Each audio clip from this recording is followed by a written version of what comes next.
What's up, everybody? Welcome to Biockickz 3 Raw TV. It's about 10:15 right now, p.m. on Friday night. I waited to put this out. Again, this is like the Rich Piana thing. I waited to put this out until I had actual news confirmation from Camp Heath, the Heath camp, about Phil's surgery. I didn't even know he was having it.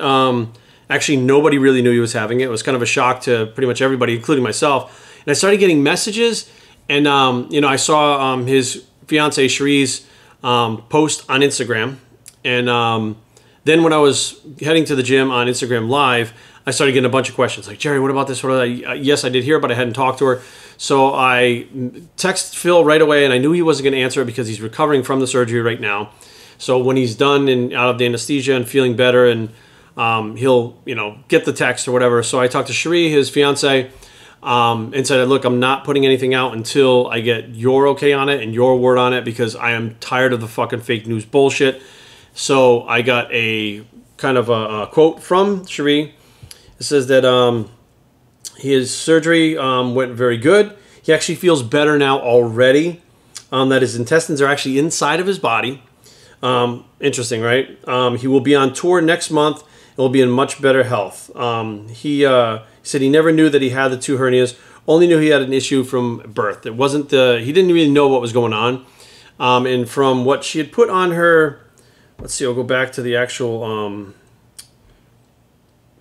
post itself, which for those of you that don't know what the fuck I'm talking about, it says, during the surgery, the doctor found that Phil had 2 huge hernias above his belly button that spread 2 inches wide on each side, where his upper intestines were caught within the torn tissue and the muscle of the lower abdominal hernia. So on each side of his belly button was 2 inches. So it's about 2 inches wide on each side. So it's a 4-inch tear above his belly button, about that big. That was it vertical, or there was one above his belly button that spread 2 inches wide. So that's one above his belly button. And the lower abdominal hernia, which is part of his umbilical hernia that he was born with, which was repaired at the age of 2 and done horribly wrong. It said the lower hernia was so bad that it was tore from side to side, up and down. So it literally was like a cross and opened up. And had 4 inches of small intestines hanging over that hole. The doctor pushed the intestines back in 5 inches back down to his abdomen and tightened the abdomen together with closed the holes. The doc was shocked that Phil was able to live this way. He explained that the hernias are genetic and Phil was born with very little tissue covering his abdomen. The doc explained that Phil has been using only half of his abdominal muscles due to his hernia at birth, which is interesting, right?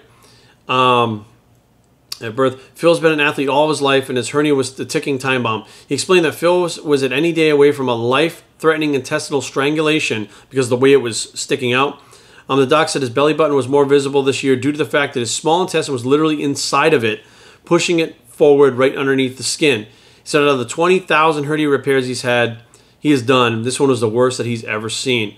Now, that is what happened today.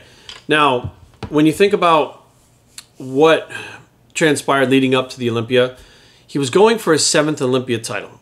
Now, heading into that, you forego things, and even health complications sometimes they push aside to get to this. It was a record-breaking, or not record-breaking, but a historical 7th win, tying Ronnie Coleman, tying the Oak. You know, like all these, there's only 4 other guys, you know, it's him, Ronnie Coleman, Arnold Schwarzenegger, and Lee Haney have done this in history. To back out and say I have to have this fixed now, you know, he wouldn't have won 7 in a row. He won 7 in a row. So he kind of pushed it aside, went for it. I know Jay Cutler has had extremely bad flus and fevers before, and he won shows. He got there, he was thrown up on the side of the road before he got to the show. He still got there and did it. Other people pull out of the shows. You know, Dorian Yates was, he had the stomach ulcers, was throwing up blood on his bike before the Olympia one time, went to the hospital, still made the Olympia, won. When he tore his bicep, still made the Olympia, won. Tore his tricep and didn't tell anybody about that. Got to the Olympia, won, had the tricep attached afterwards. Jay Cutler tore his bicep, didn't say anything. Still went to the Olympia. I don't believe he won that year. I think Dexter beat him that year, but didn't say anything. Just went forward, and without the bruising, fucking, you know, no one would have known right away. But this is what these guys do. They fucking truck on. They push forward. They try to create history in their own name. And Phil did just that. Now, what's interesting is if you were training with that type of injury and you still made it to there and beat everybody else, and people made fun of the stomach and stuff, and you could tell that Phil was much bigger, carrying that mass like that, a lot more pressure goes in the abdominal cavity from eating the food and stuff too to stay that big. And thinking that what Phil could look like with a full year of training healthy without that is fucking scary.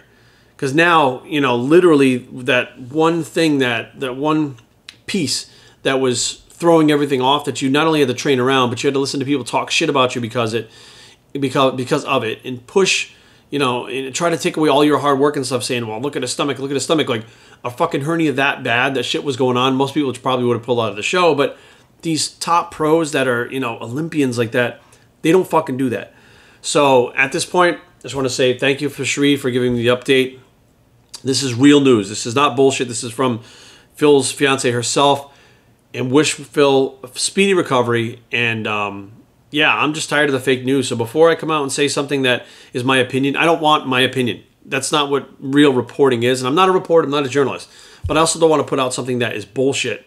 So what I do now is, like, you know, with the thing with Rich Piana, I sit back, I wait, I talk to the source itself if I have a link to that source, and then I reported it afterwards. So that's the real deal, guys. Appreciate you tuning in. Biostrength@gmail.com. Leave comments down below, but don't fight.